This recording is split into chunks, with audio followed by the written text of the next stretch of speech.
요즘 젊은 사람들 사이에서 가장 큰 관심사라고 하면 뭐니 해도 재테크겠죠. 뭐 술자리나 밥자리에서 삼성전자가 어떻게 됐냐, 하이닉스가 어떻게 됐냐 이런 주식 이야기도 많이 하시고, 뭐 지난 주말에 나 어디로 부동산 임장을 다녀왔다, 아파트를 보고 왔다 이런 이야기도 많이 들립니다. 자, 그런 와중에 이런 주식이나 아파트 못지않게 토지 투자에 관심을 갖는 젊은 사람들도 많이 있다고 합니다. 자, 이렇게 토지 투자를 악용한 한 업체의 대표가 최근 사기 혐의로 경찰에 수사를 받았고 검찰에 송치됐다고 해서 저희가 제보를 받고 취재했습니다. 토지 투자가 뭐냐? 말 그대로 땅에 투자하는 겁니다. 지금은 맹지처럼 보이고 딱히 쓸모가 없어 보이는 땅이라도 미래에 개발 호재가 있으면 이 땅의 가치가 오를 테니 투자하라는 겁니다. 구체적으로 보면 카라반 투자 같은 게 있습니다. 자신들이 쓸모없어 보이는 맹지를 사서 그 땅을 개발하고 카라반이나 캠핑차를 설치해서 캠핑장을 운영할 테니까 이 카라반 구매 비용의 일부를 투자하라는 겁니다. 그러면 캠핑장을 운영하면서 벌어들인 돈을 월세처럼 나눠주겠다는 겁니다.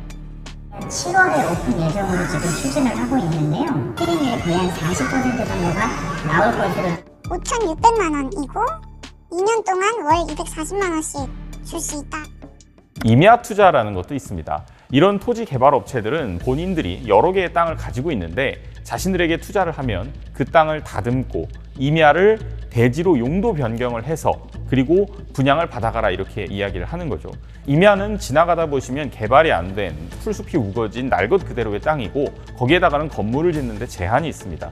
그래서 그 풀을 깎아내고 도로를 깔고 전기 같은 설비 인프라를 깔아서 다른 건물들 혹은 뭐 주택이나 상가가 건축이 가능하게끔 바꾼 걸 대지라고 하죠. 그리고 분양받아가라라는 겁니다.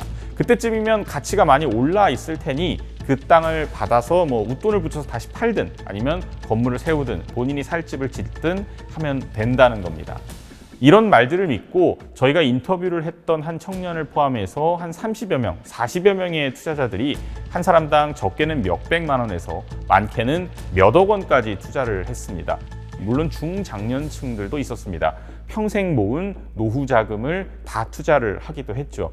이 업체가 투자를 권했던 투자처는 주로 충남 일대, 뭐 서산, 태안, 당진, 홍성 이런 곳들에 있었습니다. 카라반이나 임야 투자를 권했던 곳들입니다.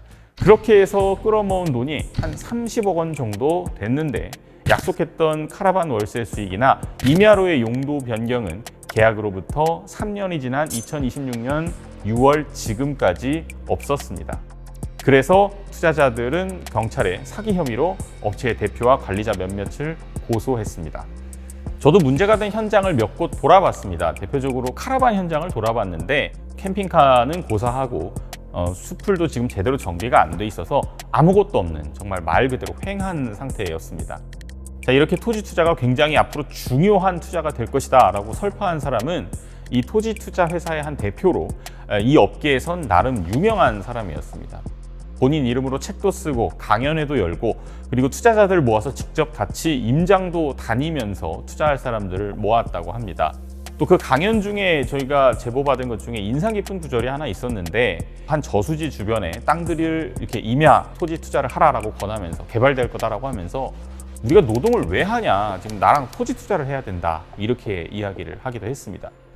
매도하셔서 단기 시기 차익을 보셔도 되고 여러분들이 집을 지셔도 되고 우리가 왜 지금 노동을 하고 있어야 되냐고요. 하지만 결과적으로 이 회사는 2024년을 지나면서 파산해서 회생 절차를 밟고 있는 걸로 보이는데 회사가 무너진 지금까지도 비교적 최근까지도 이 대표가 운영하는 한 온라인 카페에선 임장에 참여할 새로운 투자자들을 모집하고 있는 걸로 보입니다.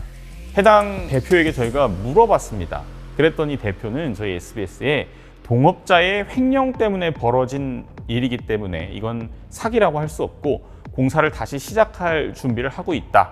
투자자들을 속일 생각은 없었다는 취지로 해명했습니다. 이런 류의 사기 사건들을 많이 취재하면 대표적으로 혐의자, 피의자들이 본인의 혐의를 부인하면서 하는 말은 이건 사기가 아니라 투자의 실패다. 내가 범행에 고의가 없었다라는 취지로 해명을 합니다. 이번에도 마찬가지였습니다. 하지만 이 대표가 저격했던 해당 동업자는 나는 횡령 혐의에 대해서 무혐의 처분을 받았다. 나도 역시 피해자라고 밝혔습니다. 동업자의 해명은 대표와 동업자가 서로 핑퐁을 하고 있는 상황이죠. 자, 이 사건이 어떻게 들리시나요? 누가 봐도 딱 봐도 사기 같으신가요? 이전에 한창 유행했던 기획부동산 사기 같다라는 말씀도 있었습니다. 저희 기사 댓글에는 너무 이해가 안 된다. 이거 어떻게 속냐? 어떻게 이런 한 번에 많은 돈을 벌 수 있다는 말에 속을 수가 있느냐라는 댓글이 있었습니다.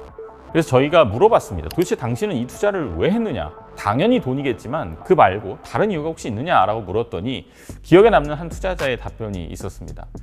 주식보다는 수익률이 높고 아파트보다는 진입장벽이 낮을 것이다 라고 생각했다는 겁니다.